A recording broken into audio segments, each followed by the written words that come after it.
دوستای عزیز و مهربونم، سحر هستم، راوی کانال داستان‌های عاشقانه با سحر. ممنونم که با سابسکرایب کردن کانال عضو ثابتی از خانواده گرم و دوست داشتنیمون میشید. جمع صمیمی از دوستانی مهربون و خوشقلب که در هیچ کانال دیگه‌ای نمیتونید پیدا کنید. تو این مدت فیروزه البته هر از گاهی با زبون تلخش منو آزار میداد. اما من دیگه ترسی ازش نداشتم و همین که دسیسه‌ای نچیده بود واسم کافی بود. سر بارداری سومم اما حال روز بدی داشتم. ویار شدیدی داشتم و حتی آبم به سختی می‌خوردم. به شدت لاغر شده بودم و دیگه تاب شیطنت‌های خسرو را هم نداشتم.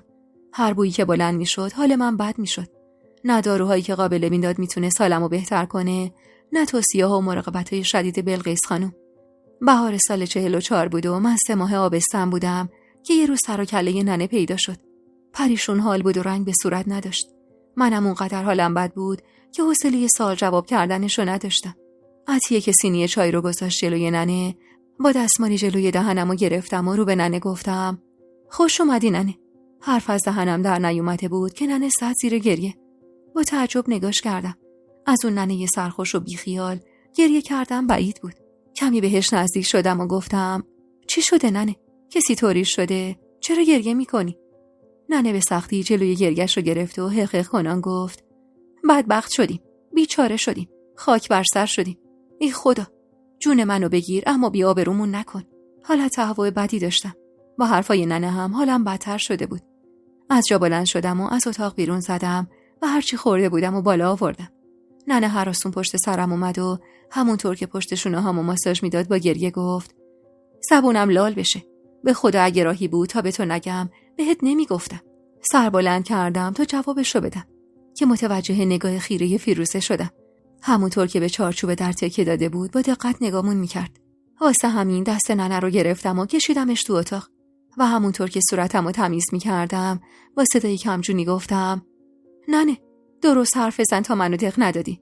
ننه رو زمین نشست و با صدای آرومی گفت بدبخت شدیم نفیسه. خبر این اتفاق بپیچه تو اولین کسی هستی که بی آبرو میشی. وحشت زده گفتم چرا؟ مگه چی شده؟ چرا درست حرف نمیزنی ننه؟ ننه در حالی که سیل اشکی که رو صورتش روونه بود و با گوشه چارقدش پاک میکرد گفت همیرا، اون همیرای ذلیل مرده. اگه بدونی چی کار کرده، ای خدا جون منو میگرفتی تا این بی آبرویی رو نبینم. دختره یه خاک بر سر شوهر داشت دسته گل، آقا کاری. اما چی شد؟ اون خواهر وزت شبونه دخترشو برداشته و فرار کرده. میشنوی چی میگم نفیسه؟ فرار. یه نامه هم گذاشته که رفته دنبال عشق زندگیش. ای خدا، کاش من میمردم و این روزا رو نمیدیدم. با بهت و حیرت به ننه نگاه کردم. از زندگی همیرا کم و بیش خبر داشتم. میدونستم شوهرش مرد آروم و خوبیه. سن و سال زیادی هم نداشت و همیشه حس میکردم بین ما خواهرها همیرا خوشوقت شده. چون هم شوهرش جوون بود، هم چشمش همیشه دنبال همیرا بود و به شدت دوستش داشت. به سختی لب باز کردم و گفتم مطمئنی ننه؟ همیرا چرا باید همچین کاری بکنه؟ مگه مشکلی داشت تو زندگیش؟ هان؟ ننه بی توجه به حال روز من گفت ای خدا از رو زمین ورش داره. اگه بدونی این وزه چی کارا کرده، از روزی که فهمیدم رفته از خدا فقط مرگشو خواستم. به سختی تا امروز خانواده شوهرشو ساکت نگه داشتیم. خبر پخش بشه آبروی هممون میره. جلال شوهرش گفته یا باید همیرا و دخترشو برگردونیم ده و تحویلش بدیم یا همه جا جار میزنه همیرا چه خبطی کرده. به خدا مردم بفهمن اول از همه واسه شما دخترها بد میشه. زبونم لال شوهراتون مجبورتون میکنن متارکه کنین، مخصوصا تیمور خان. وای خدا، اگه خبر این رسوایی به گوش تیمور خان برسه بیچاره میشیم. هممون به خاک سیاه میشینیم. ننه روی پاهاش میکوبید و یه ریز حرف میزد. با حال خراب روی زمین نشستم و با وحشت بهش نگاه کردم. اصلا نمیفهمیدم چرا همیرا باید همچین کاری بکنه. با صدایی که انگار از ته چاه در میومد گفتم ننه، همیرا چرا باید این کارو بکنه؟ مگه تو زندگیش مشکلی داشت؟ مگه با شوهرش مشکلی داشت؟ چه مشکلی؟ اون چند سال اولی که بچهش نمیشد یکی دوباری زد به سرش و اومد گفت میخوام متارکه کنم. میگفت خانواده شوهرم هی میکوبن تو سرم که اجاقت کوره و میریم واسه جلال زن میگیریم. آقا تما بهش تشر میزد و میگفت برگرد سر زندگیت. بهش میگفت من زن متارکه کرده رو تو خونم نگه نمیدارم. همیرا هم چند روزی میموند و بعد با وساطت ما برمیگشت سر زندگیش.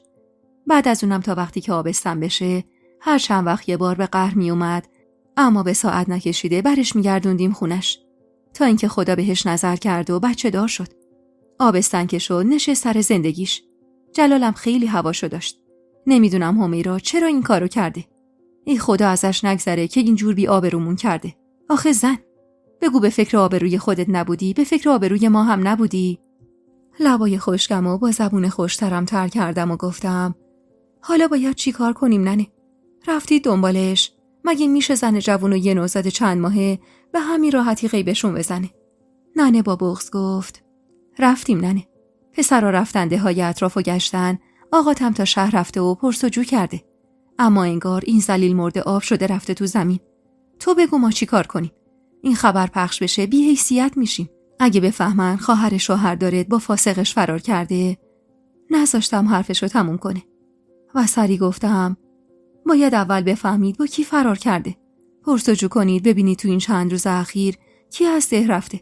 تا خبرش پخش نشده باید گیرش بیارید و برش گردونی سر خون زندگیش. فرار همیرا اصلا موضوع ساده ای نبود. بحث ناموس بود. مسائل ناموسی هم تهشون به ناکجا آباد میرسید. اگه پیدا میشد قطعا زندش نمیذاشتن و اگه هم پیدا نمیشد زندگی همه ما تحت شعاع این اتفاق قرار میگرفت. از طرفی دلم نمیخواست پیدا بشه. میدونستم اگه پیداش کنن سرنوشت بدی در انتظارشه. اما از اون ور اگه پیدا هم نمیشد آبروی هممون میرفت. ننه کمی دست کرد و گفت یکم پولداری به هم بدی؟ این مدت همه از کار و زندگیشون افتادن. سری پاتون کردم سمت صندوقم و بسته پول درآوردم و جلوی ننه گذاشتم. اینو بگیر ننه. بعد از اینم هر وقت پول خواستی و خودت نتونستی بیای یکی از بچه‌ها رو بفرست. فقط تو رو خدا منو بیخبر نذار. ننه با بغض سری تکون داد و از جا بلند شد. بهتره من برم. میترسم خبری بشه و اون ذلیل مرده پیداش بشه. تا جلوی در اتاق رفت و بعد برگشت سمتم و با چونه‌ای لرزون گفت اگر برش گردونن آقا زندش نمیذاره. تو رو جون بچه‌ت گوش به زنگ باش. پیداش که کردن خبرت میدم بیای. شاید تو بتونی جلوی خشم آقا و برادراتو بگیری. از جا بلند شدم و محکم بغلش گرفتم. اولین باری بود که میدیدم ننه اینطور پریشون احوال واسه بچه‌ش. اونم چی؟ دخترش. شاید نسبت به پسرها کمی محبت داشت. اما ما دخترها اصلاً. همونطور که تو بغل گرفته بودمش آروم سمسمه کردم. غصه نخور قربونت برم. چیزی نمیشه. خبر پیدا شدنش که رسید خبرم کن، سری خودمو میرسونم ده. کمی دیگه با ننه حرف زدم و دلداریش دادم و راهیش کردم بره. اما اصلا حال و روز خوبی نداشت. تو عمرم ننه رو اونقدر نگران و آشفته احوال ندیده بودم. دلم میخواست در مورد موضوع همیرا با کسی حرف بزنم، اما واقعا جرأتشو نداشتم. خطای همیرا دامن ما رو هم میگرفت و معلوم نبود این ماجرا به کجا ختم بشه. 3 روز از اومدن ننه گذشته بود و من دل تو دلم نبود. اون روز صبح تازه صبونه خسرو رو داده بودم و لباسش رو عوض کرده بودم که با شنیدن صدای فریاد کسی هل زده از جا بلند شدم. خسرو رو به عطیه سپردم و به سمت ایوون رفتم. جلال و پدر و مادرش تو حیاط بودن. از چیزی که میترسیدم به سرم اومده بود. جلال فریاد میزد و تیمور خانو صدا میزد. تیمور خان اما همراه پدرش قادر خان برای سرکشی به زمینا صبح زود از خونه بیرون رفته بودن و بلقیس خانم به خاطر اختلافات شدید دختر و دامادش اغلب روز خونه دخترش بود. عطیه که گفت بلقیس خانم تو امارت نیست و فیروزه هم صبح زود رفته گرمابه، دیگه معطل نکردم و با عجله به سمت حیاط رفتم. هرچند دلشور عمونم و بریده بود و میترسیدم که جلال حرف نابجایی بزنه، اما باید خودی نشون میدادم. جلال به محض اینکه چشمش من افتاد پوزخندی زد و گفت به به خواهرزاده گرامی، چشم ما روشن. ببخشید ما نتونستیم شما رو زیاد زیارت کنیم، ولی این چیزی از رابطه فامیلی ما کم نمیکنه. دندونامو به هم فشردم و با خشم گفتم چه خبرته؟ مگه این امارت صاحب نداره که صدا تو انداختی رو سرت؟ قد من کوتاه بود و در برابر جلال با اون قد بلند و هیکل درشت بیشتر شبیه بچه‌ها بودم. اما زن خان بودم باعث شده بود جرأت و جسارت پیدا کنم. جلال با همون پوزخندی که رو لبش بود ادامه داد اومدم کمک بگیرم از تیمور خان عادلی که همه از قضاوت‌های عادلانش حرف میزنن. یهو ترس افتاد به جونم. ترس این که نکنه همیرا پیدا شده باشه واسه همین با صدایی که سعی می‌کردم جلوی لرزشش رو بگیرم گفتم چه کمکی؟ تیمور خان نیست. بگو چی میخوای؟ با تمسخر گفت مگه میشه تو از گندی که خواهرت زده بی خبر باشی؟ اون پول مفتی که خانواده‌ات خرج میکنن و از قبل تو دارن. پس نگو بی خبری که باورم نمیشه. اومدم جوابشو بدم که چشمم به دختر جوانی افتاد که پشت زنی که حدس میزدم مادر جلال باشه پناه گرفته بود و عین بید به خودش میلرزید. رنگ به صورت نداشت و چشماش قرمز شده بود. ترسش برام عجیب بود و دلم میخواست بدونم اون دختر کیه. به سختی چشم گرفتم از دختر و گفتم لابد یه کاری کردی که خواهرم جونش رو برداشته و فرار کرده. الانم هوار نکش. مگه نمیخوای عدالت خان رو ببینی؟ پس بی صدا بشین تا خان بیاد و به مشکلت رسیدگی کنه. تا اون موقع هم اجازه نداری صداتو بندازی رو سر تو، نظم و آرامش این امارتو به هم بزنی. دستامو مشت کرده بودم تا جلوی دلهوره و نگرانیم رو بگیرم. بعدم رو کردم به عطیه و گفتم دعوتشون کن برن تو نشیمن. بگو ازشون پذیرایی هم بکنن. خان دوست نداره به رعیتش بی احترامی بشه. بعد از اونم به عمد با غرور به جلالی که با خش نگاه میکرد نگاهی انداختم و پشتمو بهشون کردم و به سمت اتاقم رفتم. وارد ایوونم که شدم برگشتم و دوباره نگاهی بهشون انداختم. با اصرار عطیه و حیدر داشتم به سمت نشیمن میرفتن. لحظه آخرم ما دختر جوان سرشو بالا گرفت. حس کردم با التماس و خواهش نگاه میکنه. واسه لحظه‌ای به ذهنم خطور کرد که شاید این دختر خبری از سمیرا داشته باشه. واسه همینم چند دقیقه‌ای که گذشت عطیه رو صدا زدم و ازش خواستم بره و اون دختر رو برام بیاره به اتاقم. کمی بعد تقی به در زده شد و عطیه وارد اتاق شد. وقتی دیدم دختر همراهش نیست اخمی کردم و گفتم پس چی شد عطیه؟ چرا نیاوردیش؟ عطیه هل زده گفت آوردمش خانم جان. پشت دره. فقط خواستم قبل از اومدنش چیزی بهتون بگم. من شک ندارم این دختر از چیزی خبر داره. وقتی صداش زدم و گفتم شما میخواید ببینیدش، اون مرده دامادتون رو میگم. نگاه بدی بهش انداخت و چیزی زیر لب بهش گفت. این دخترم سر تکون داد و آهسته چشم میگفت. مشخص بود ازش ترسیده. کمی فکر کردم و گفتم برو صداش کن بیاد ببینم حرفی واسه گفتن داره یا نه. من که اصلا نمیدونم این کیه. عطیه چشم میگفت و در رو باز کرد و دختر با قدمایی لرزون وارد اتاقم شد و همونطور که سرش پایین بود سلامی داد. با دقت نگاش کردم. تا اون روز ندیده بودمش. اما ته چهره‌اش آشنا بود به نظرم. تعارف کردم بشینه. دخترم با فاصله ازم همون نزدیکایی در نشست و سرشو انداخت پایین. که پرسیدم اسمت چیه؟ دستی به چارقدش کشید و اطرافو نگاه کرد. مشخص بود دست باش هست و از چیزی حسابی ترس داره. اما بالاخره زبون باز کرد و با صدای گرفته‌ای گفت من خانم جان، من اسمم بدریه. گفتم چه نسبتی با جلال داری؟ رفتارش خیلی عجیب بود. مدام چشم میچرخوند و اطرافو نگاه میکرد. انگار چیزی میدید که ما نمیدیدیم. دختر آقاشم. ابروی بالا انداختم و گفتم خواهرشی؟ سری واکنش نشون داد و سرشو به طرف این تکون داد و گفت نه خواهرش نیستم. دختر آقاشم. با تعجب عطیه نگاه کردم که اونم گیج‌تر از من داشت به دختر نگاه میکرد. دخترک انگار عقل درست و حسابی نداشت. اشاره‌ای به اطرافش کرد و گفت اینجا هستن. همه جا هستن. کمی هول برم داشت. دست خسرو رو کشیدم و مجبورش کردم کنارم بشینه. تون صدای دختر ترس به جونم انداخته بود. اشاره‌ای به عطیه کردم و گفتم برش گردون پایین. عطیه چشمی گفت و از دختر خواست بلند شه. وقتی بلند شد دوباره نگاهی به در و دیوار انداخت و گفت حواست باشه. اینجا هم هستن خانم. میان سر وقتت. ترسیده خسرو رو به خودم چسبوندم. تا جلوی در رفت و یه دفعه به سمتم برگشت و گفت اون شبم اونجا بودن. جلال بیل بزرگه رو آورده بود. اونا هم کمکش کردن. همشون با همین کارو کردن. من خودم دیدم خانم جان. مو به تنم راست شده بود و قلبم تون تون میزد و دستام میلرزید. و به سختی گفتم چی کار میکردن؟ کیا کمکش کردن؟ شونه‌ای بالا انداخت و چشماشو گرد کرد و گفت همونا دیگه. زن آقا بهشون میگه شیطان کمک کرد تا جلال بیل بزنه. خودم دیدم. دیگه حسابی ترسیده بودم. عطیه که متوجه ترسم شد سری دختر رو بیرون برد و خودش برگشت داخل. لیوان آبی به دستم داد و گفت تصدقتون بشم خانم جان. به حرفاش توجه نکنید. فهمیدید که مشاعرش درست کار نمی‌کرد. من میرم یه پرسجو میکنم ببینم این دختر کیه اصلا. شاید از زنای عمارت کسی اینو بشناسه. با اینکه تقریبا مطمئن بودم زنای اون عمارت این دختر رو نمیشناسن، سری تکون دادم و لیوان آب به سختی سر کشیدم. نیم ساعتی گذشت تا دوباره سر و کله عطیه پیدا شد. حیدر رو فرستاده بود دنبال تیمورخان و خودش رفته بود دنبال کسی که این خانواده رو بشناسه و با زن تقریبا مسنی برگشته بود که وظیفه شستن رخت و لباسای عمارت رو داشت و من کمتر تو عمارت می‌دیدمش. اسمش آمنه بود. با راهنمایی عطیه وارد اتاق شد. ازش خواستم بشینه و هرچی در مورد اون خانواده میدونه بهم بگه. زن که انگار اهل آبادی ما بود، لب باز کرد و گفت: خانم کوچیک، من خیلی ساله که این خانواده رو میشناسم. خواهرم عروس عموی آقا جلاله. از جای دیگه هم با هم فامیل میشیم. خانواده خوب و بی سر و صدایین. بی آزارن و کاری هم به کار کسی ندارن.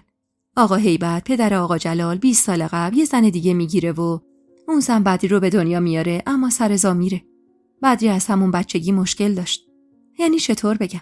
شیرین عقل بود. با بچه‌ها بازی نمی‌کرد. همش میگفت من یکی رو میبینم که شما نمیبینید. خلاصه که دردسر زیاد داشت. ملوک خانم خیلی سختی کشید سر بزرگ کردن این دختر. دختر خودش هم نبود تازه. یکی دوبارم رفته بود روی پشت بوم تا بلایی سر خودش بیاره. میگفت اونا بهش گفتن خودشو بندازه.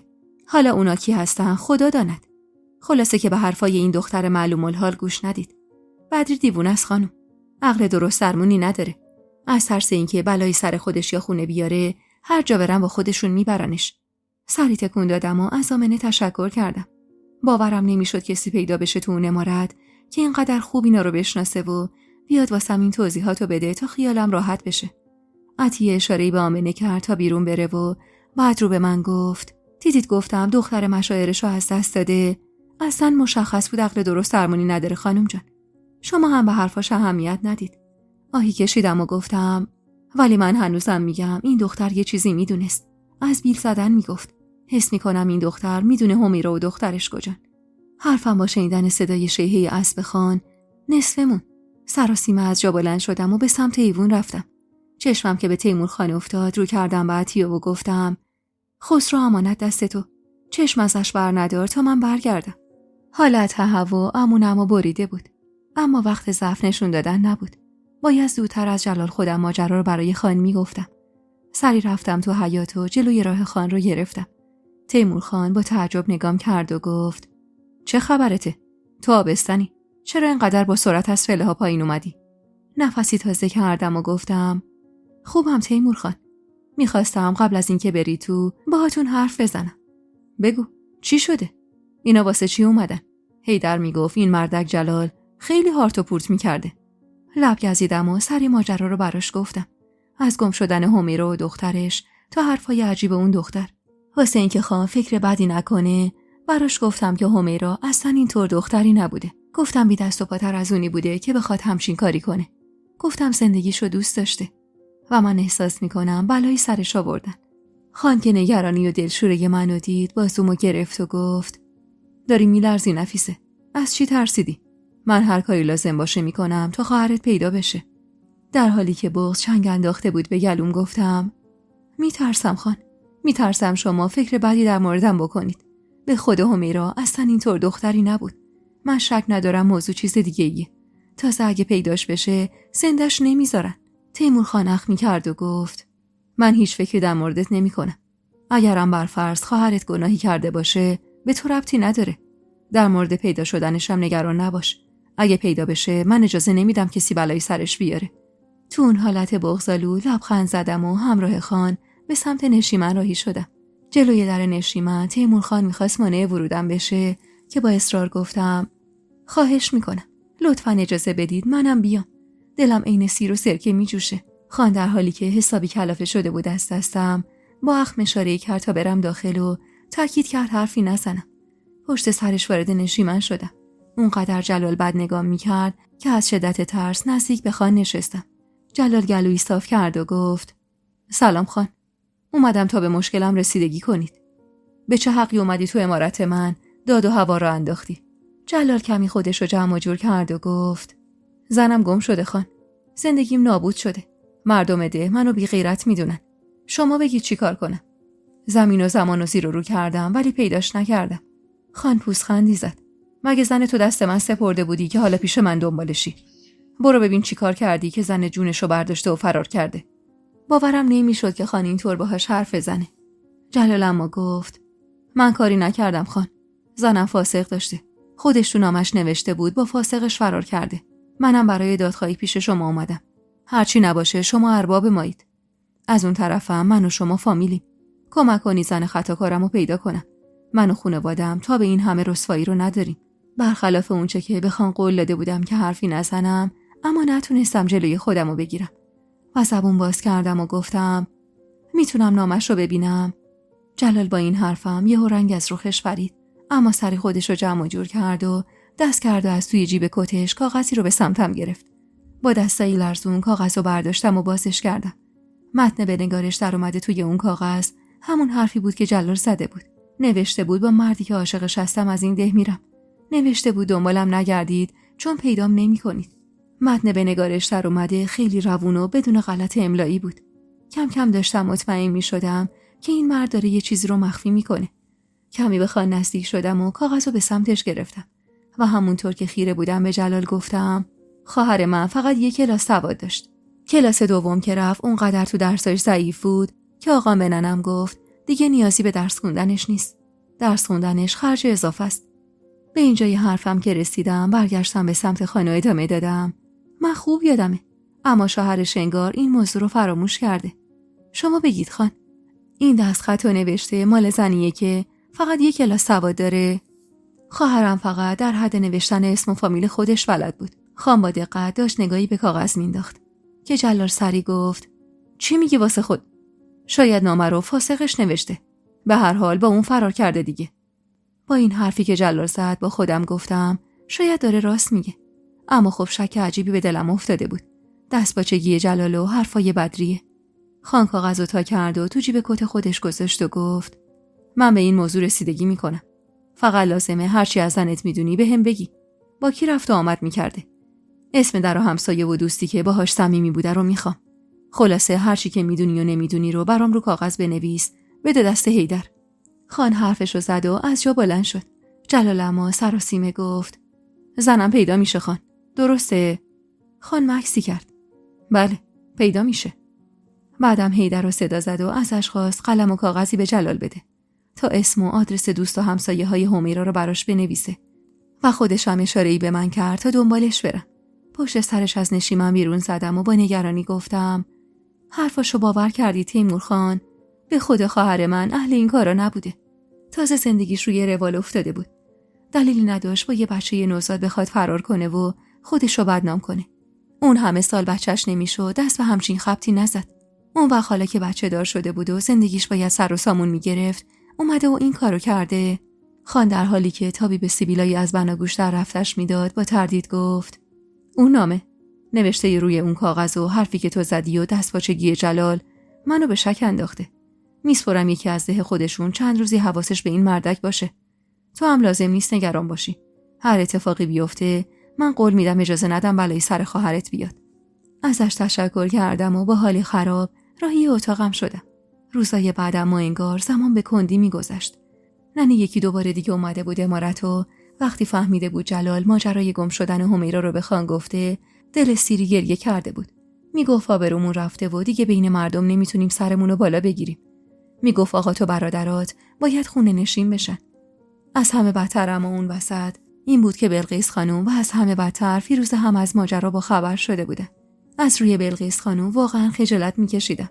اما بلقیس خانوم مدام ننه رو دلداری میداد و میگفت دلم روشنه که دخترت خطایی نکرده و صحیح و سالم پیدا میشه.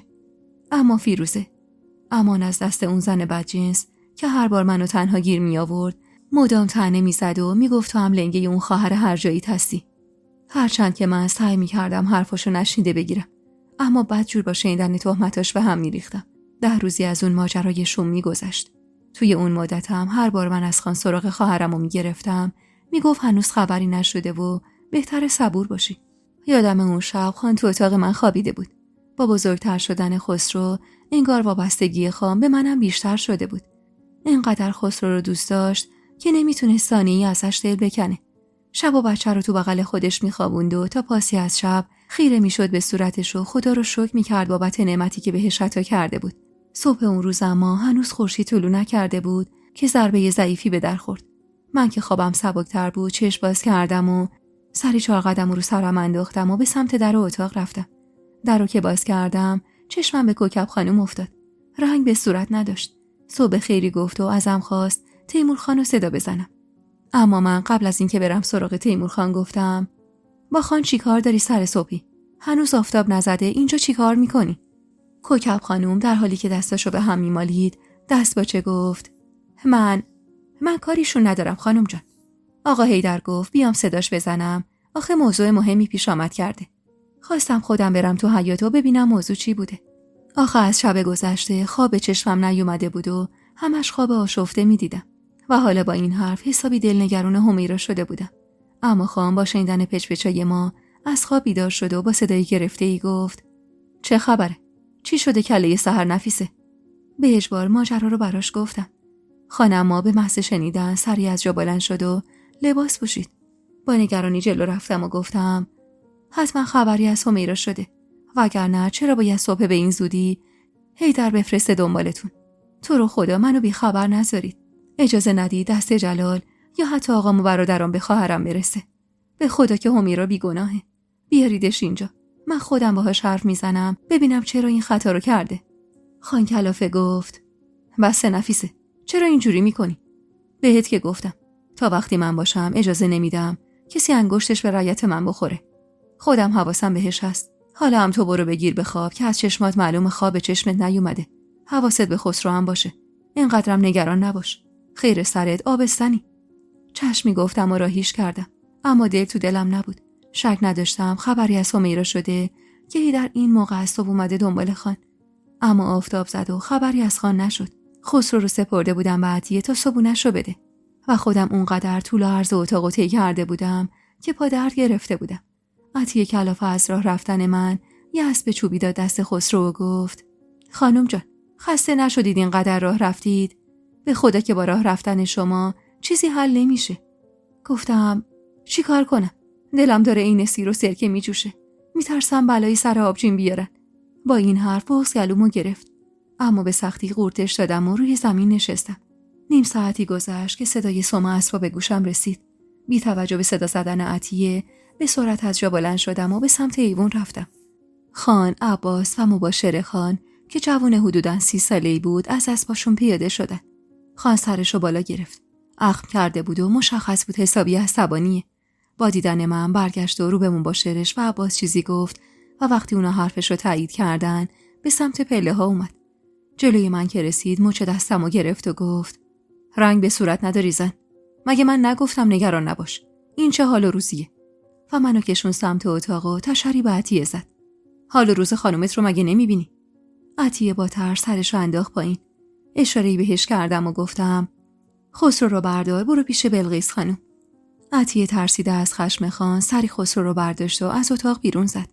خان تکیه زد به پشتی و گفت یه لیوان آب بده بهم. سری از تو تاقچه یه لیوان آب ریختم و دادم دستش و کنارش نشستم. چی شد تیمور خان؟ خواهرمو پیدا کردید؟ حالش خوبه؟ چرا نیوردینش من باهاش حرف بزنم؟ داشتم تون سوال میکردم که خان گفت یه لحظه عموم بده زن. بذار برات بگم چی شده. منتظر نگاش کردم. انگار تو گفتن حرفش تردید داشت. اما بعد از مکسی کوتاه بالاخره گفت تو آبستنی نفیسه و هیچی مهمتر از تو و بچه‌ای توی شکمت نیست. حرفایی که میخوام بهت بزنم ممکنه حالتو به هم بریزه.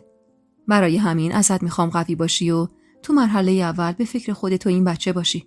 اینم بدون که من هر کاری از دستم ساخته بود انجام دادم. بغض کرده لب گزیدم تا جلوی گریه کردنمو بگیرم تا یه وقت گریه نکنم و خانم منصرف کنم از ادامه حرفش. تیمور خان نفس عمیقی کشید و گفت یکی رو اجیر کرده بودم 6 تنگ حواسش به جلال باشه. اون روز که گفتی خواهرت سواد نداره حس کردم این مردک داره به همون دروغ میگه. به عمد ازش خواستم روی کاغذ یه سری اسم و آدرس واسم بنویسه. البته اونم اونقدر زرنگ بود که سعی کرده بود از خطش رو تغییر بده. اما در نهایت ساختار نوشتاری یه سری از کلمات تو اون نامه با دستخط جلال تقریباً یکی بود. بالاخره من عمریه که نامه‌های مختلفی به دستم رسیده که همه رو دونه بدونه خوندم. نه تنها من بلکه مباشرمم خوب میتونیم دست خطا رو تشخیص بدیم. همون روز اول اینو هم خودم متوجه شدم، هم احمد مباشرم تایید کرد. تازه احمد چیزی از شک ما نمیدونست. من فقط 2 خط رو نشونش دادم. اونم وقتی با دقت نگاه کرد گفت احتمال میده نگارنده ی هر 2 کاغذ یه نفر باشن. خلاصه چند روزی یه نفر رو گذاشتم مراقب اون مردک باشه. روزای اول مردک این همیشه میرفت چوپونی و کارای روزمره‌ش رو میکرد. اجیر کرده که گذاشته بودم تا مراقبش باشه، اما میگفت جلال خیلی عادی داره زندگیشو میکنه و برخلاف ادعاش که میگفت همه جا رو دنبال زنش میگرده، حتی یه روز هم نرفته پی زن و بچهش. و همین موضوع بود که شکمو بیشتر کرد. تا اینکه دیشب جلال از خونه میزنه بیرون و شبونه میره سمت زمینای بالاده. طبق گفته ی همون اجیر کرده که دنبالش میکرده، خیلی آشفته و پریشون حال بوده. وقتی میرسم به اون زمینا میره سمت یه درخت و مدتی اونجا پرسه میزنه و روی زمینو خوب نگاه میکنه و بعد برمیگرده خونش. اجیر کرده ی منم که دنبالش بوده منتظر میمونه. جلال که میره و دور میشه میره اونجا و متوجه میشه زمین اونجا قبلا کنده شده. منتظر میمونه تا کمی هوا روشن بشه و بعد زمین اونجا رو میکنه. ببین منو نفیسه، تو باید قوی باشی. اتفاقی که افتاده رو نمیشه کاریش کرد. اما من قول میدم هر کسی این کارو کرده تاوانش رو بعد ازش پس بگیرم. با بهت گفتم تاوان چی رو خان؟ زمینو که کنده چی دیده خان؟ چرا حرفتون رو کامل نمی کنید؟ اولین بار بود که تیمور خانو با اون حال روز می دیدم. پریشون بود و به جرات میتونستم بگم، نم اشکو توی چشماش میتونستم ببینم. سر فوت نورالدین خشکین و عصبانی بود، اما اون لحظه بیشتر غمگین بود. بعد از سکوتی طولانی وقتی اصرار منو دید به سختی لب باز کرد و گفت هیچ دلم نمیخواست این موضوع رو بهت بگم، اما میدونم تا نگم ول کنه ماجرا نیستی. اجیر کردم زمینو کنده و دوتا میت دیده، یه زن و یه نوزاد. من و برادر بزرگتم امروز صبح رفتیم بالای سرش تا مطمئن بشیم همیرا و دخترش هستن یا نه. با وحشت به خانه نگاه کردم. احساس میکردم چشمام دارن سیاهی میرن. حالم دست خودم نبود. هضم حرفاش اصلا برام ممکن نبود. داشتم فکر میکردم میت یعنی چی؟ همیرا و دخترش چه ربطی به اون 2 میت داشتن؟ مگه همیرا فرار نکرده بود؟ نه، حتما اشتباه کردن. آره، اشتباه کرده بودن. بریده گفتم اشتباه میکنید خان، اشتباه میکنید. همیرا فرار کرده. خودتون بودید و شنیدید که جلال چی گفت. گفت همیرا با فاسقش فرار کرده. توی اون لحظات از ته دل میخواستم این حرف حقیقت داشته باشه، حتی به قیمت نابودی زندگی خودم یا تک تک خواهر و برادرام، حتی به قیمت آبروریزی هممون، حتی به قیمت اینکه آقام و برادرام دیگه حتی نتونن سر بالا بیارن و حتی جایی کار کنن. من فقط از اعماق وجودم میخواستم که همیرا با فاسقش فرار کرده باشه. دلم میخواست خودش و دخترش و مردی که عاشقش بود فرسنگ ها دورتر از ما زندگی جدیدی بسازن. اصلا خواهرم زنده باشه، بذار آبروی ما رو ببره، بذار ما رو انگشت نمای خاص و عام کنه، ولی فقط زنده باشه. با التماس رو به تیمور خان گفتم اشتباه میکنید خان، مگه نه؟ سرش رو پایین انداخت و با ناراحتی و صدای گرفته گفت کاش اشتباه بود نفیسه، کاش میتونستم کاری براشون کنم. با 2 دستم سیلی محکمی به صورتم زدم و جیغ بلندی کشیدم. باورش برام سخت بود. همیرا یه سر و زبون داری که از بچگی هیچ وقت آبم باهاش توی جوب نمی رفت، مرده بود. اونم نه مرگ طبیعی، به دست کسی از بین رفته بود و اونا همراه دخترش زیر درختی خاک کرده بودن. خان دستامو گرفت و محکم بغلم کرد و اجازه نداد بیشتر از اون به خودم آسیب بزنم. مدام میگفت تو آبستنی نفیسه، به فکر خودت نیستی، به فکر اون طفل معصوم باش. اما مگه میتونستم؟ نمیتونستم. جیگرم داشت آتیش میگرفت بابت بلایی که سر خواهر جوان مریم اومده بود، بلایی که سر طفل معصومش اومده بود. از صدای شیون و زاری من بلقیس خانم سراسیمه وارد اتاق شد. فکر میکرد اتفاقی واسه ما افتاده. هول زده جلو اومد و گفت چی شده ننه؟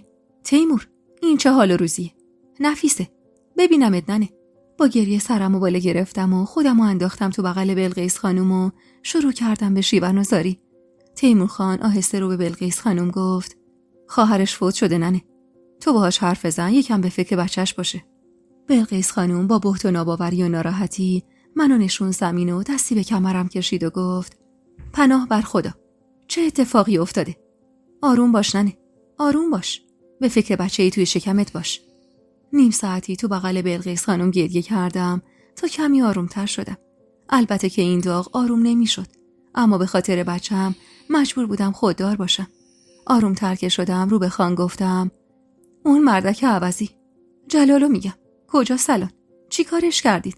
حتما کار خودش بوده، مگه نه؟ واسه همین اونجا پرسه میزده. خان اخ میکرد و گفت اگه بخوای باز گریه‌زاری را بندازی هیچی بهت نمیگم. اصلا همینیم که گفتم اشتباه کردم. باید 4 تا دروغ سر هم میکردم و تحویلت میدادم که این بلا رو سر خودت و اون بچه نیاری. شروع کردم به تون تون پاک کردن صورتم از اشکام و با التماس گفتم قول میدم دیگه گریه نکنم خان. فقط تو رو به هر کسی که میپرستید بگید چی شده، چی به سر خواهرم و دخترش اومده. تیمور خان روی زمین نشست و دستی به سرش کشید. وقتی رسیدیم بالا سرشون و برادر تایید کرد که خواهرت و دخترشن، سری 2 نفر رو فرستادم تا جلالو بگیرن و ببرن تو خونه باغ. چون نمیخواستم بیارمش اینجا که حرف این اتفاق بشه لغلقه دهن هر کس و ناکسی. سپردم کت بسته ببرنش اونجا و منتظر بمونن تا برم باهاش حرف بزنم. اما قبلش اومدم اینجا تا تو رو از نگرانی در بیارم. برادر تو هم فرستادم به خانواده‌ات خبر بده. سیل اشک بی اختیار روی صورتم نشست. خواهر جوونم بابت کدوم گناه همچین تقاصی داده بود. خودمو به سمت خان کشوندم و با التماس گفتم قسمتون میدم تیمور خان، شما رو به جون این طفلی که تو شکم دارم قسم میدم تقاص خواهرم و بچه‌شو از هر کسی که باعث و بانی این اتفاق شده بگیرید. نذارید خون خواهر بیگناه هم پایمال بشه. اون مرد خواهر منو از بین برده و واسه اینکه خودشو بیگناه جلوه بده همه جاشو انداخته که خواهر من با یه مرد غریبه فرار کرده. هم جون خواهرمو گرفته، هم میخواسته آبروی ما رو ببره.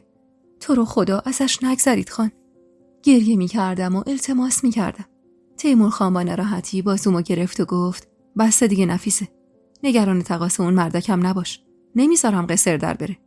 فعلا سپردم چند نفر 6 دنگ حواسشون بهش باشه تا بعد از مراسم ختم خواهرت. الانم حاضر شو با ننم برید خونه ی آقات. بهتر خانواده تو این شرایط تنها نباشن.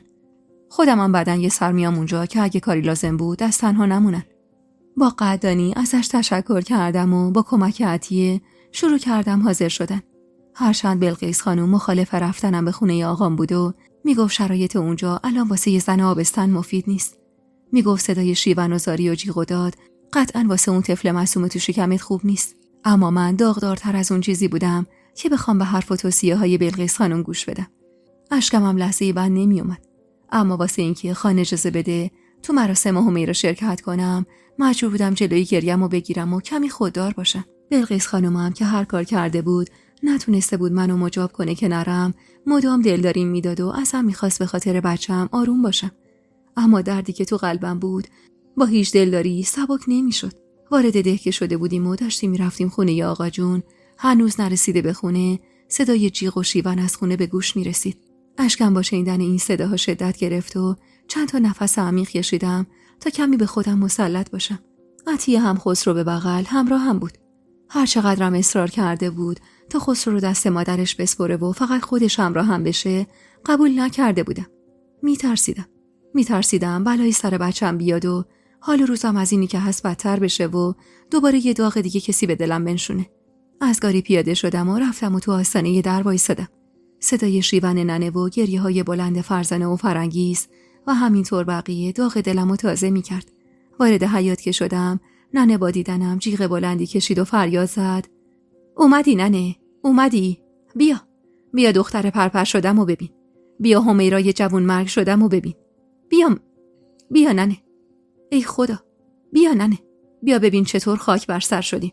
ای خدا، این چه داغی بود نصیبم کردی. جونمو میگرفتی و این داغو نصیبم نمی کردی.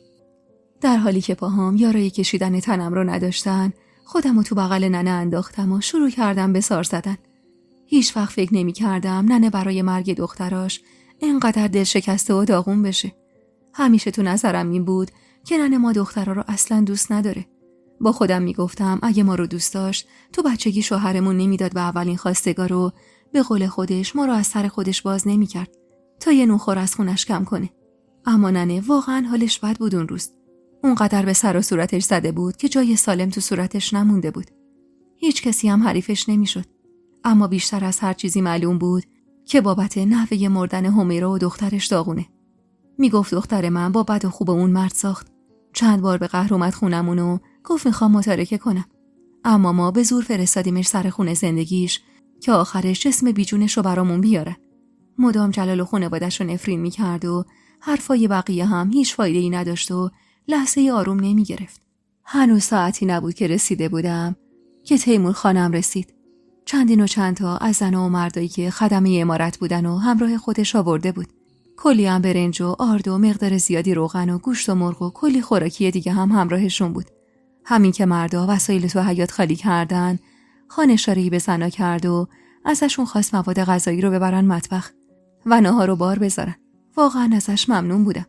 حیاط خونه آقا جون اما غلغله بود. همه بعد از شنیدن ماجرا اومده بودن تا راست و دروغ ماجرا رو بفهمن و ناهار دادن به اون همه آدم از توان ننه و خواهرای من خارج بود. چقدر دعا به جون خان می‌کردم که به فریادمون رسیده بود. با کمک فرنگیس و بلقیس خانم ننه رو بردیم تو اتاق.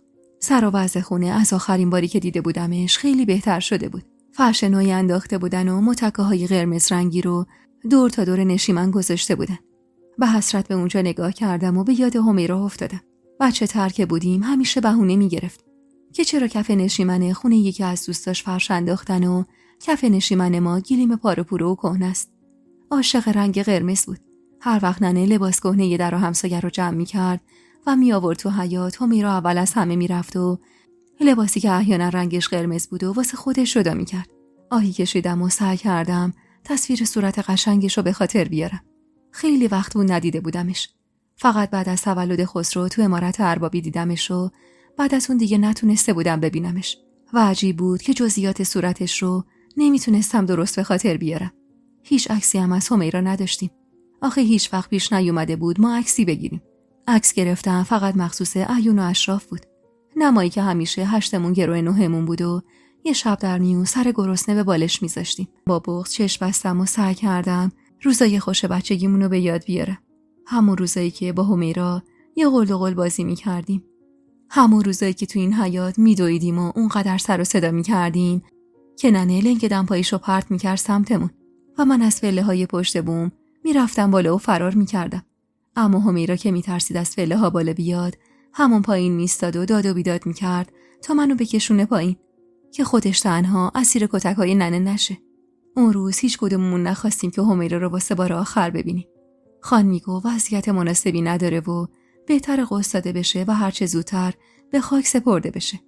ننه که اونقدر حالش بد بود که هر چند لحظه یه بار از حال میرفت و به کمک در و همسایه دوباره به هوش میومد. ما هم که دل دیدن خواهرمون رو نداشتیم. واسه همین بود که همیرا خیلی زودتر از چیزی که فکرشو میکردیم به خاک سپرده شد. اون زمان اصلا رسم نبود که زنا برن سر مزار. اما مرگ همیرا جیگر ما رو سوزونده بود و داغش فقط با دیدن خاکش کمی آروم میگرفت. با فاصله کمی از همیرا طفل بیگناهش هم به خاک سپرده شد و پرونده زندگی خواهرم تو اوج جوونی واسه همیشه بسته شد. و داغی که قرار نبود تا آخر عمر سرد بشه. 1 ساعتی بعد از رفتن جمعیت سر مزار نشستیم. ننه مرثیه میخوند و خاک برمی داشت و رو سر و صورتش میریخت. و آقا جونم با چشمای قرمز مات و مبهوت خیره بود به خاک تازه‌ای که جایگاه ابدی دخترش شده بود. بلقیس خانم دست زیر بازوم انداخت و بلندم کرد. پاشو ننه، تو زن آبستنی. اینقدر به خودت فشار نیار. ببین خسرو رو. از بس بهونتو گرفت و گریه خوابش برد. تو الان باید قوی باشی. اصلا شما دخترها قوی نباشید ننتون از پا در میاد. میخوای دوباره زبونم لال داغدار بشید؟ حرفش هنوز تموم نشده بود اما که از دور چشمم به پدر و مادر جلال افتاد. بدری هم همراهشون بود و اونجا بود که تازه یاد حرف بدری افتادم که میگفت شیطان به جلال کمک کرده تا بیل بزنه. پس این دختر همه چیزو میدونست، اما ما به حساب شیرین عقلیش به حرفش توجه نکرده بودیم. تیمور خان که کمی دورتر کنار عباس و حیدر ایستاده بود، وقتی نگاه خیره منو به پشت سرم دید، رد نگاهمو دنبال کرد. چشمش که به خانواده جلال افتاد، سری چیزی به عباس گفت و فرستادش سمت خانواده جلال. با کینه نگاهشون میکردم. مسبب مرگ خواهرم اونا بودن. واقعا که عجب رویی داشتن که اومده بودن سر مزار همیرا. عباس که خودشو بهشون رسونده بود، انگار سعی داشت که برشون گردونه. اما هر سه با اصرار به سمت مزار همیرا اومدن. مادر جلال گریه میکرد و به سر و صورتش میزد و پدرش هم سرش پایین بود و شرمنده به نظر می اومد. ننه تا چشمش به زیور خانم افتاد، فریادی کشید و بنای فحش و ناسزا گذاشت. مدام فحش میداد و میگفت از جوونی دخترم نمیگذرم. میگفت همتون باید تاوان پس بدید. منم با خشم و حرص رو به زیور خانم گفتم اومدید داغ دل ما رو تازه کنید یا اومدید ببینید پسرتون با خواهر ما چی کار کرده؟ بیاید ببینید. خواهر دسته گلم زیر خروار خاکه و اون مردک بی همه چیز. خان که دید حالا احوالم میزون نیست جلو اومد و اشاره‌ای به من کرد تا ساکت شم. بعدم رو کرد به پدر جلالو با جدیت گفت مردک دیگه کارتون به جایی رسیده که رو حرف خانتون حرف میزنید. مگه پیغام نفرستادم گفتم از اینجا برید؟ نگفتم این خانواده داغ دارن؟ اومدنتون صورت خوشی نداره. اومدید داغشون رو تازه کنید. زیور خانم با گریه گفت نه ارباب، چه داغ تازه کردنی؟ به خدا قسم، به جون بچه هام قسم، ما خبر از چیزی نداشتیم. جلال یه روز اومد و گفت زن و دخترش گم شدن. همون ماجرایی که برای شما تعریف کرد و برای ما هم تعریف کرد. ما هم عین شما داغ دیده ایم. به والله که داغ دیده ایم. گریه ننه شدت گرفت و خان هر طور که شده بود با کمک عباس و حیدر خانواده جلالو به زور راهی کرد تا باعث دردسر نشن. ما هم کمی نشستیم و بعد برگشتیم سمت خونه آقا جون. زمان اما انگار به کندی میگذشت. از اون صبحی که خان برگشته بود و حقیقتو به هم گفته بود انگار روزها و حتی سالها گذشته بود. بلقیس خانم وقتی بیقراری ما دید قرآنی دستم داد و گفت بشین ننه، بشین قرآن بخون.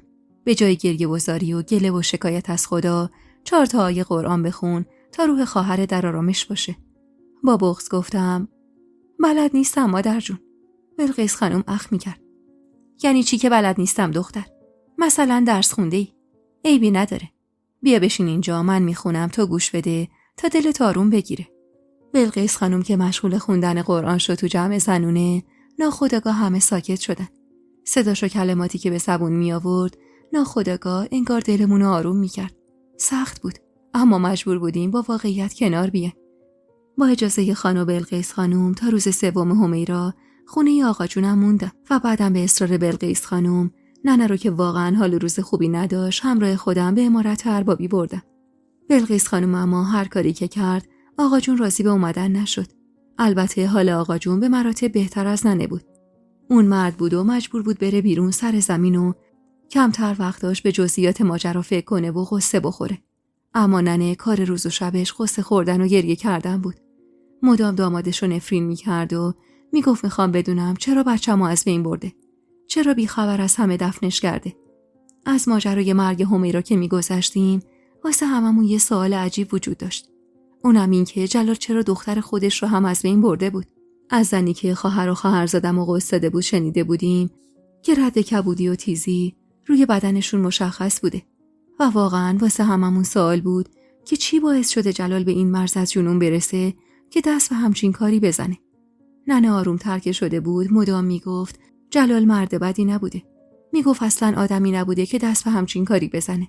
بعد از چند روز وقتی که خان خیالش بابت ما راحت شد برای پرسجو کردن در مورد اصل ماجرا همراه عباس راهی خونه باغ شدن. رفت و برگشتشون چند ساعتی طول کشید و وقتی برگشتن تیمور خان به شدت تو فکر بود. دلم میخواست هرچه زودتر حقیقت ماجرا رو بفهمم. اما خان مستقیم به اتاقش رفت و به عباسم سپرده بود کسی مزاحمش نشه. نیم ساعت بعدش اما خبر فرستاد که بلقیس خانومو صدا بزنن تا بره تو اتاقش. من و ننه اما اون وسط از شدت دلهوره لحظه آروم و قرار نداشتیم. ساعتی طولانی از رفتن بلقیس خانوم میگذشت و ننه مدام میگفت پاشو برو ببین چی شده و چه اتفاقی افتاده. اما من جرأت رفتن نداشتم و منتظر بودم تا تیمور خان یا بلقیس خانوم خودشون بیان و ماجرا رو برامون بگن و واسه اینکه کمتر فکر و خیال به سرم بزنه خودم رو سرگرم خسرو کرده بودم که بالاخره در اتاق زده شد و بلقیس خانوم وارد شد. رنگ و روش حسابی پریده بود و هر چقدر که تلاش میکرد با اون لبخند تصنعی روی لبش خودش آروم جلوه بده نمیتونست. چون من بعد از چند سال زندگی کردم با این زن خوب میدونستم که الان حال روزش در چه حاله. اصلا حال روز خوبی نداشت. ننه عمون نداد بلقیس خانم حرفی بزنه و سری گفت چی شد خانم جان؟ اون مردک به حرف اومد. گفته چرا دختر منو از بین برده؟ حرف زده مگه نه؟ بلقیس خانم با آرامش گفت آروم باش منیژه خانم. نه، جلال هنوز چیزی نگفته. اصلاً یعنی کلاً قبول نکرده که دختر شما رو اون از بین برده. میگه یکی بهش یه کاغذ داده و گفته دخترت و زن تو میتونی زیر درخت توی زمین فلانی پیدا کنی. اینم اون شب رفته و دیده کسی اونجا نیست و برگشته خونش. ازش خواستم بگه کی بهش نامه رو داده. اما اون گفته انداختن جلو در خونم. ننه با گریه گفت دروغ میگه. به خداوندی خدا قسم دروغ میگه. مگه دختر من چی کاره بود که بخوان از بین ببرنش؟ اصلا چرا کسی باید اینطور خصومتی با دختر من داشته باشه که جونش رو ازش بگیره؟ از عطیه خواستم تا لیوان آب قندی حاضر کنه و به زور به خورد ننه دادیم تا بلکه کمی آروم بشه. اما آروم شدنی نبود. این وسط اما من حس می‌کردم بلقیس خانم داره دروغ میگه. مدام نگاهش رو می‌دزدید و دست باچه به نظر میومد. اول خواستم اصرار کنم تا حقیقت رو به هم بگه. اما وقتی بیقراری ننه رو دیدم ترجیح دادم دور از چشم ننه با بلقیس خانم حرف بزنم. ننه 1 ساعتی فقط گله می‌کرد و اونقدر گریه کرده بود تا بالاخره خوابش برد. از عطیه خواستم خسرو رو ببر اتاق نشیمن تا ننه کمی استراحت کنه. عطیه که رفت خودم از جا بلند شدم و به سمت اتاق خان رفتم. میدونستم به راحتی نمیتونم از بلقیس خانم حرف بکشم، واسه همین ترجیح دادم با خود خان حرف بزنم. ضربه آرومی به در اتاقش زدم و وقتی صداشو شنیدم آهسته در رو باز کردم و داخل شدم. خان با دیدنم سری به نشونه تأسف تکون داد و از جا بلند شد. رنگ به صورت نداری نفیسه. آخرش یه بلایی سر خودت و این بچه میاری. بیا اینجا بشین ببینم. با نگرانی نشستم و بی مقدمه گفتم جلال چی گفته ایمور خان؟ خواهش میکنم راستش رو به هم بگید. این مدت من از فکر و خیال دیوونه شدم. حقیقت رو بدونم خلاص میشم از این همه نگرانی و دلهوره. خانما نمیخواست حقیقت رو به هم بگه. میگفت این حال روزت قطعا بلایی سر بچه‌ای توی شکمت میاری. اما وقتی اصرار التماس منو دید بالاخره لب باز کرد و حرفایی زد که باورش برام غیر ممکن بود. اولش انکار میکرد. میگفت همون روز یه نفر کاغذی جلوی در خونم گذاشته و توش نوشته که زن و دخترش رو میتونه زیر اون درخت پیدا کنه. اما وقتی ازش خواستم اون کاغذ رو بهم بده حرف کم آورد انگار. گفت کاغذ رو پاره کردم و ریختم دور. میگفت عصبانی بودم و میخواستم زودتر برم همیرا و دخترم رو پیدا کنم. واسه همینم کاغذ رو گم کردم. اصلا حرفاش با هم نمیخون. اول گفت صبح یه نفر بهش اینو گفته، بعد که بهش گفتم چرا از صبح تا نیمه شب صبر کردی و بعد رفتی اونجا حرفشو باز عوض کرد. در نهایت اما نتونه زیر کتکای عباس دووم بیاره و مجبور شد حرف بزنه. همونطور که قطعا خودت میدونی جلال و همیرا سالای اول ازدواجشون بچه دار نمیشدن. گویا اون اوایل چند باری خانواده جلال به بهونه اینکه همیرا اجاقش کوره از جلال میخوام با دختر دیگه ای ازدواج کنه. اوایل خب جلال زیر بار نمیرفته و همیرا هم هر بار به قهر میرفته خونه ی آقات و اونا هم برش میگردوندن خونه شوهرش. مدتی که میگذره بالاخره خود جلالم باورش میشه که همیرا نازاست و دور از چشم همیرا میره خواستگاری دختری از اقوامشون که شوهرشو بر اثر بیماری از دست داده بوده. قرار بوده همیرا تا بعد از عقد چیزی نفهمه، اما بدری خواهر ناتنی جلال که گویا خیلی هم همیرا رو دوست داشته و رابطه خوبی باهاش داشته ماجرا رو به همیرا لو میده. همیرا که متوجه میشه به جلال اصرار میکنه 6 ماه عقد و عقب بندازه. بهونه‌ش هم این بوده که هم خواب دیده آبستن شده، هم پیش یه رمال از ده بالا رفته و اون هم تایید کرده که تا 6 ماه آینده آبستن میشه. جلالم که در کل با ازدواج مجدد مخالف بوده و به عقد خانواده‌اش میخواسته این کار رو انجام بده سری قبول میکنه و مراسم عقد رو موکول میکنه به بعد از زمستون. اینطور که جلال میگفت مدتی میگذره و درست 3 ماه بعد از این اتفاق همیرا خبر آبستنیشو به جلال میده و ماجرای ازدواج مجدد جلال کلاً منتفی میشه. جلال میگفت اون روزا انگار بهترین روزای عمرم بود. میگه اما همون روزایی که من سرخوشترین آدم روی زمین بودم همیرا حالش اصلا خوب نبود. به شدت به لحاظ روحی به هم ریخته بود. میگه اما من حال اوضاعشو به آبستن بودنش ربط میدادم و دلم خوش بود. خلاصه که 9 ماه میگذره و دخترشون به دنیا میاد. جلال میگفت اما حال روز همیرا بعد از تولد دخترمون خیلی بد شده بود. مدام گریه میکرد و شبا اصلا خواب راحتی نداشت. هر بارم سوال جوابش میکردم همیرا میگفت که ترس اینو داره که بچه‌شون رو از دست بدن و خلاصه هر بار با حرفی دست به سرش میکرده تا اینکه 2 روز قبل از اینکه جلال به همه بگه که همیرا گم شده وقتی زودتر از همیشه میرسه خونه متوجه میشه میگه صدای پچ‌پچی از مطبخ میومد و نمیدونه چی میشه که شک به دلش میفته و به جای اینکه همیرا رو صدا بزنه یواشکی میره اونجا گوش وای میسته. و دقیقاً اونجا بوده که میفهمه یه مرد غریبه تو خونشه. مردی که داشته با همیرا جر و بحث میکرده. حرفای اون مردو که میشنوه متوجه میشه که همیرا، یعنی دختر همیرا، دختر جلال نبوده. چنگی به دامنم زدم و با وحشت به خان نگاه کردم و بریده گفتم چی؟ دختر جلال نبوده؟ یعنی چی؟ شما چی میگید خان؟ دختر کی بوده پس؟ خان نگاهش رو به پنجره دوخت و گفت دختر اون مردک. نالیدم. همچین چیزی ممکن نیست. همیرا خواهر من هرگز دست به همچین کاری نمیزنه. محاله خان. جلال واسه این که خودش رو بیگناه جلوه بده اینا رو گفته. خان اما با ناراحتی گفت منم دوست داشتم حرفاش دروغ باشه، ولی متاسفانه شواهد چیز دیگه ای میگن. جلال وقتی خودش رو بهشون نشون میده، اون مرد از ترسش با جلال گلاویز میشه و چون هیکل قوی داشته جلال رو زمین میزنه و از ترس جونش سری فرار میکنه. جوری هم که من فهمیدم اصلا اهل روستای شما نبوده. کارگری میکرده و هر جایی که کار بوده مدتی میمونده و بعد میرفته روستای دیگه. اون مرد که فرار میکنه دیگه جلال نمیفهمه داره چی کار میکنه. همیرا هم مدام تلاش میکرده همه چیزو انکار کنه. اما جلال بلایی به سر خواهرت میاره که مجبور میشه حرف بزنه. گویا خواهرت وقتی متوجه میشه که جلال میخواد زن بگیره، اول به حالت قهر میره خونه ی آقات. ولی وقتی میبینه آقات و مادرت ازش حمایتی نمیکنن و مجبور با هوو سر کنه، تصمیم میگیره خودش یه راهی برای نجات از اون مخمسه و تحمل کردن هوو پیدا کنه. ظاهراً هم تو اون مدت از در و همسایه شنیده بود که یکی هست تو آبادی مجاور که رماله، چه میدونم، از اونایی که سر کتاب باز میکنن و کارش ردخور نداره و هیچ گره و مشکلی نیست که نتونه بازش کنه. خلاصه که به هر بدبختی بوده پول جور میکنه و میره پیش اونم بهش میگه تو هیچ مشکلی نداری، مشکل از شوهرته. تو با هر کسی دیگه ی ازدواج کنی دامنت سبز میشه، اما از این مرد هرگز. خلاصه که خواهر نادون تو حرف اون رمالو باور میکنه. با خودش میگه شاید درست میگه. شاید واقعاً مشکل از جلال باشه. چرا که همه خواهرش آبستن شده بودن و فقط اون بوده که آبستن نشده بوده. واسه همینم به بهونه این که خواب دیده که آبستن شده جلالو وادار میکنه عقد و عقب بندازه. میگه 1-2 ماه هم صبر کردم اما دیدم باز آبستن نشدم. بعد از اون دنبال آدم بی درد سری میگرده که بتونه ازش بچه دار بشه. به جلال گفته اینجوری فکر میکردم هم میتونم دهن خانواده‌تو ببندم، هم از شر داشتن هوو خلاص بشم. به جلال گفته من تو رو دوست داشتم، تحمل اینو نداشتم که بتونم تو رو با یکی دیگه شریک بشم. خلاصه که همون زمانی که این افکار تو سرش بوده چند باری سر چشمه مردی رو میبینه. مرد جوون و غریبه‌ای که اهل ده شما نبوده. اینجاهاشو دیگه جلال توضیح نداد. فقط اینو گفت خواهرت با اون مرد میریزن رو هم. ظاهراً هم صبحای زود که جلال میرفته سر کار، همیرا دور از چشم همه با اون مرد دیدار داشته. خلاصه که دقیقاً 3 ماه بعد از اون تاریخی که عقد جلال و عقب انداخته بوده متوجه میشه آبستنه. به محض اینکه آبستنم میشه سعی میکنه با اون مرد ارتباطش رو قطع کنه. اما اون مرد ولکنه ماجرا نبوده.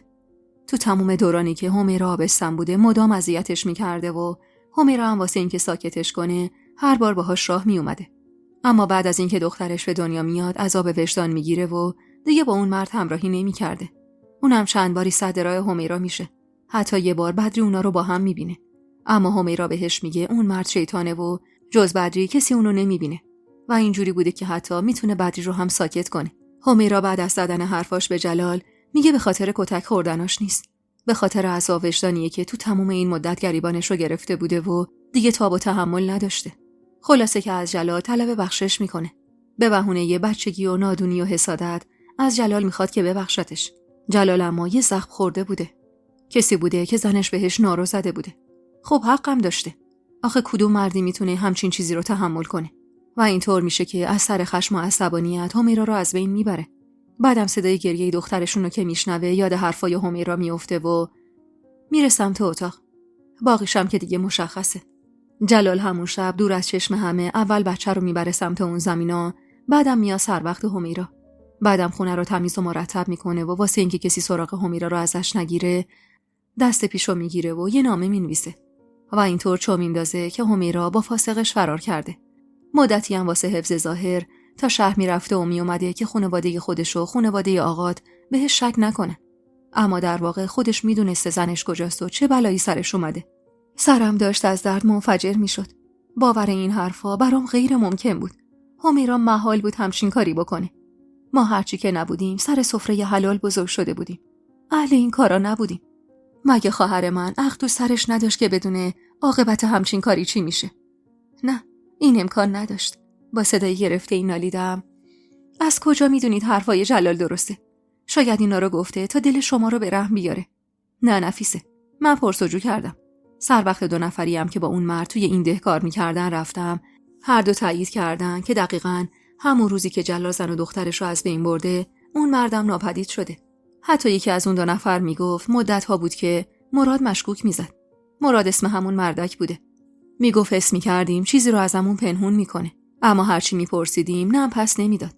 عباس از زیر زبون رفیقاش پرسیده و فهمیده اهل کجاست.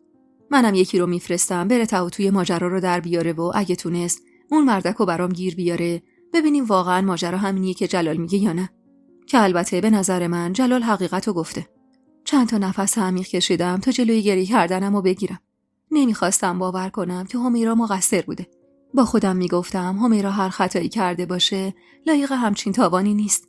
اما کمی که با خودم فکر میکردم میدیدم هر کسی جای جلال بود اگه زنش همچین کاری میکرد کم از این کار انجام نمیداد. حالا به درست یا غلط قانون تو منطقه ما همین بود. خان که دیدا شفته احوالم کمی به هم نزدیک شد و گفت: گوش کن نفیسه، من نمیخوام خانواده‌ات یا هیچ کس دیگه‌ای چیزی از این ماجرا بفهمه. فهمیدن حقیقت ماجرا فقط باعث آبروریزی میشه. زندگی باقی خواهراتم به هم میخوره. همشون انگشت نمای خاص و عام میشن. حتی همین تو. هر چقدرم که من بخوام چشم پوشی کنم و کاری به این موضوع نداشته باشم و تو رو سوای خواهرت بدونم، تو مادر بچه‌های منی. آبرو و حیثیت تو آبرو و حیثیت من و بچه‌هامه. نمیخوام فردا 1000 جور حرف پشت مادر خانزاده ها باشه. در ضمن خودت ننتو بهتر از من میشناسی. میدونی هر چقدرم دلش سوخته باشه بابت فوت همیرا، اما اگه حقیقت ماجرا رو بفهمه جور دیگه‌ای برخورد میکنه. این خبر اگه توی ده و بین مردم پخشه، دودش اول از همه تو چشم خانواده خودت میره. واسه همینم من از این ماجرا حرفی به کسی نزدم. حتی وقتی جلال قرار شد که حرف بزنه، من همه رو مرخص کردم تا جز خودم کسی چیزی نشنوه. الانم پرده از این راست فقط جلوی تو و ننم برداشتم. به تو هم که گفتم فقط واسه خاطر اینه که ننتو قانع کنی که جلال کاری نبوده و خواهرتو از بین نبرده. این به نفع هم است. به نفع هم است که فکر کنه به دست فاسقش این بلا سرش اومده. با بهت گفتم: یعنی میخواید جلالو ول کنید بره؟ میخواید کسی که خواهر منو از بین برده اونو بفرستید بره؟ اصلا خواهر من گناهکار با اون طفل بیگناه چی کار داشت؟ چرا اونو از بین برد؟ تقاص این همه قساوت میشه بخشش شما خان؟ نباید اونو دست آشان بدید؟ خان کلافه چنگی به موهاش زد و گفت: میگی چی کار کنم؟ برم به همه بگم جلال زن و دخترشو از بین برده؟ اون وقت نمیپرسن چرا؟ 1000 جور داستان نمیبافن؟ تو مردم این دهو نمیشناسی؟ هر اتفاقی بیفته از نظر اونا زنا مقصره. یعنی کلا جامعه همینطوره. این مورد ناموسیه، حساسه، نمیشه همش زد، نمیشه دستکاریش کرد. همونطور که تو اعضای خواهرت همه میگفتن لابد زنش یه کاری کرده که شوهرش این بلا رو سرش آورده، اگه این خبر به صورت رسمی پخش بشه اول از همه به ضرر خود شماست. با درموندگی گفتم: لازم نیست خبر پخش بشه، اما جلال باید به سزای عملش برسه. اون مرد به چه حقی به خودش اجازه داده جون خواهرزاده منو بگیره؟ اصلا خواهر من به درک گناه کرده، تقاص پس داده. اما بچه‌ش چی؟ تا وقتی شما هستید، وقتی شما خانه این چند آبادی هستید، جلال باید اول از همه با شما مشورت میکرد. شما باید تصمیم میگرفتی که جزای همیرا چی باشه. طفل معصومش هم که بماند. اون مرد از کجا اینقدر مطمئن بود که اون بچه خودش نیست؟ اصلا چطور ممکنه جلال خودش ماجرا رو بشنوه، خودش حکم بده و خودش اجرا کنه؟ تازه اصلا معلوم نیست که حرفاش راست باشه. اگه حق با اون بود چرا صبر نکرد؟ چرا برای اجرای عدالت نیومد پیش شما؟ مگه حق با اون نبود؟ مگه سزای زن خطاکارش مرگ نبود؟ خب میومد پیش شما. اون وقت شما همیرا رو به سزای کارش میرسوندید. تازه یه چیز دیگه، خواهر جلال میگفت دیده شیطان به جلال کمک کرده و با هم بیل زدن و اون کارو کردن. پس حتما همه اینا دسیسه است. واسه خواهرم حرف در آوردن. اما چرا با چه انگیزه‌ای رو من نمیدونم. فقط میدونم اون کسی که فرار کرده و میگید فاسق خواهرم بوده، اون هم دست جلال بوده. حالا چرا شو اصلا نمیدونم. اما اینو خوب میدونم که دروغه. تمام این ماجرا دروغه. خواهر من گناهکار نبوده. من حرف میزدم و خان سکوت کرده بود. خسته از این سکوت طولانی از جا بلند شدم و با بغض گفتم: روز اول قسمتون دادم که از خون خواهرم و بچهش نگذرید. هنوزم حرفم همینه. همیرا هر خطایی کرده باشه، اما بچهش چی؟ اصلا خود خواهرم. شما نباید از خونش بگذرید، که به خدا اگه بگذرید به عدالتتون شک میکنم. شما نباید به خاطر حرفای یه طرفه جلال به خواهر من همچین تهمتی بزنید. حرف جلال زمانی درست بود که خواهر منم زنده بود و میگفت چرا دست به همچین کاری زده.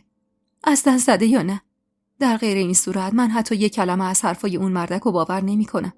اینا رو گفتم و پاتون کردم و از اتاق خان بیرون زدم.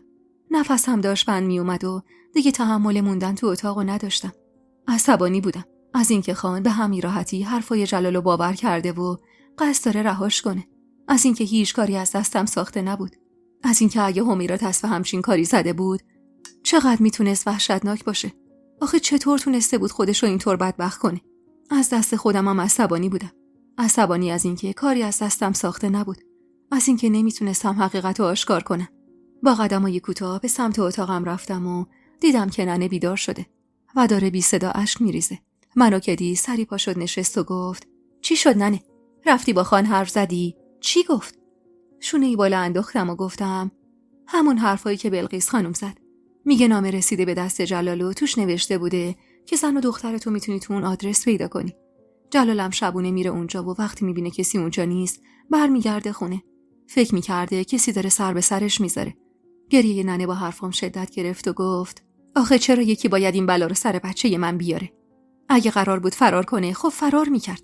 اگرم فرار نکرده چرا باید این بلا رو سرش بیارن؟ اصلا اون طفل معصوم چی کار کرده بود که این بلا رو سرش آوردن؟ ای خدا، کاش من میمردم و این روزا رو نمیدیدم. با غصه نشستم و زانومو بغل گرفتم و خیره شدم به دیوار روبروم. سعی کردم خودمو بذارم جای همیرا. داشتم فکر میکردم که همیرا باید به چه مرحله‌ای رسیده باشه که برای حفظ زندگی خودش دست به همچین گناه کبیره‌ای بزنه. فوقش با هوو سر میکرد. عین خیلی از زنای دیگه. اصلا عین فیروزه‌ای که زن خان بود و مجبور شده بود هوو رو تحمل کنه. مگه همیرا بالاتر از فیروزه بود؟ خب نه. اما خوب که فکر میکردم یادم همیرا از بچگی یاغی بود.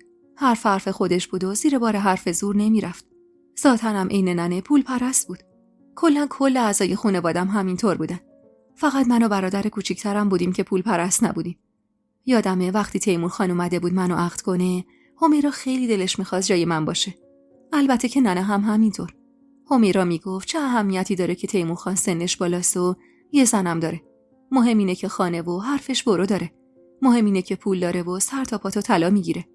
مطمئن بودم که همون موقع اگر نشون کرده جلال نبود، ننه اونو به جای من به عقد تیمور خان در می آورد. میگفت همیرا زرنگ‌تره و خیلی راحت‌تر میتونه فیروزه رو از میدون به در کنه. اما حالا چی شده بود؟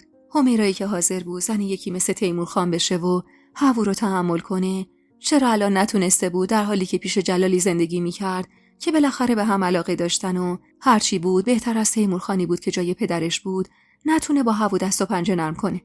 اون زمانا خیلی از زنها هوو داشتن. چیز عجیبی نبود که همیرا بخواد اینقدر موضع بگیره و همچین خطایی کنه. اما هرچی فکر میکردم به هیچ جا نمیرسیدم و فکر و خیال لحظه‌ای راحتم نمیذاشت. گاهی عقل رو به همیرا میدادم. میگفتم سنی نداشته و خام حرفای اون رمال شده و واسه خاطر حفظ زندگیش حاضر شده هر کاری بکنه. چون به هر حال تحمل هوو سخته. اما نه، بعد که خوب فکر میکردم همیرا رو مقصر تمام این ماجراها میدونستم. ننه و آقا حمایتش نمیکردن. اما همیرا خودش خوب میدونست که میتونه روی کمک من حساب باز کنه. میتونست به جای انتخاب بدترین راه بیاد و مشکلش رو به من بگه. شاید من میتونستم راهی جلوی پاش بذارم و اجازه ندم کارش به اینجا کشیده بشه. خودمم نمیدونستم چمه. سرم داشت از درد منفجر میشد. دلم میخواست چشم ببندم و تمام افکاری که تو سرم بود و فراموش کنم. اما این کار ممکن نبود. حالا احوالم اونقدر نامیزون بود و اونقدر پریشون احوال بودم که خودم هم دیگه نمیدونستم چی رو باور دارم. اینکه همیرا خطا کرده و حرفای جلال درسته یا اینکه همش نقشه و حرفه و پشت ماجرا چیزیه که ما ازش خبر نداریم. هرچی که بود بعد از اون ماجرا یه جورایی انگار با تیمور خان قهر کرده بودم. اصلا نگاش نمی‌کردم و شب و دل درد و کمر درد و بهونه می‌کردم و با فاصله ازش میخوابیدم. تیمور خانم تو دوراهی بدی مونده بود. نمیدونست با جلال چی کار کنه. نمیتونست اونو با آژان تحویل بده و نمیتونست رهاش کنه. از طرفی هم خانواده جلال مدام پیگیر حال پسرشون بودن و از خان میخواستن حقیقت ماجرا رو به همه بگه و در صورت لزوم جلال رو به آژانا بسپره و خان مدام دست میکرد. 1 ماه از اون ماجرا گذشته بود و ننه هم حالا احوالش کمی بهتر شده بود. اما هرگز اون ننه همیشگی نبود. به شدت کم حرف شده بود و همش تو خودش بود و گریه میکرد. همیشه چشماش قرمز بود و شب تا صبح خواب درستی نداشت. میگفت همش تو کابوسام همیرا رو میبینم که گریه میکنه و ازم میخواد نجاتش بدم. میگفت تو خوابام همیرا وسط حلقه آتیش گرفتار شده و ازم کمک میخواد و من هیچ کاری از دستم براش بر نمیاد. منم قصد نداشتم زبون باز کنم و اون چیزایی که جلال گفته بود و به کسی بگم. ترجیح میدادم این حرفا تا ابد مخفی بمونه تا کسی یه وقتی همیرا رو خطاکار ندونه. دلم نمیخواست مردم ندونسته خواهرمو قضاوت کنن و لعن و نفرین نثارش کنن. گرمای تابستون رفته رفته داشت جاشو به خنکی پاییز میداد. همراه ننه تو ایوون نشسته بودیم و به تعریفای بلقیس خانم از گذشته و روزای تلخ اوایل ازدواجش گوش میکردیم. عطیه هم خسرو رو برده بود تو حیاط تا کمی بازی کنه و من از همون بالا حواسم به خسرو بود و کما بیش به حرفای بلقیس خانمم گوش میدادم. اما فکرم هنوز درگیر همیرا و حرفای جلال بود. یعنی ثانیه‌ای نمیتونستم بهش فکر نکنم که یهو از دور چشمم به عباس افتاد که سراسیمه وارد عمارت شد و به سمت اتاق خان دوید. نیمخیز شدم و سرکی کشیدم. بلقیس خانم با تعجب گفت: چی شده؟ چرا عباس اینطور سراسیمه وارد عمارت شد؟ سری تکون دادم و گفتم: نمیدونم. اجازه بدید برم پایین یه سر و گوش یاب بدم. و اینطور شد که با عجله پایین رفتم سمت اتاق خان. نگاهی به اطراف انداختم و وقتی دیدم کسی حواسش به من نیست، آهسته به در نزدیک شدم و گوشم رو روی در گذاشتم. صدای نگران عباس به گوش رسید که میگفت: دوستای عزیز و مهربونم، یک دنیا ممنونم که تا پایان این قسمت همراه هم بودید و خوشحال میشم اگه نظراتتون رو در مورد این قسمت توی کامنت ها با ما به اشتراک بذارید.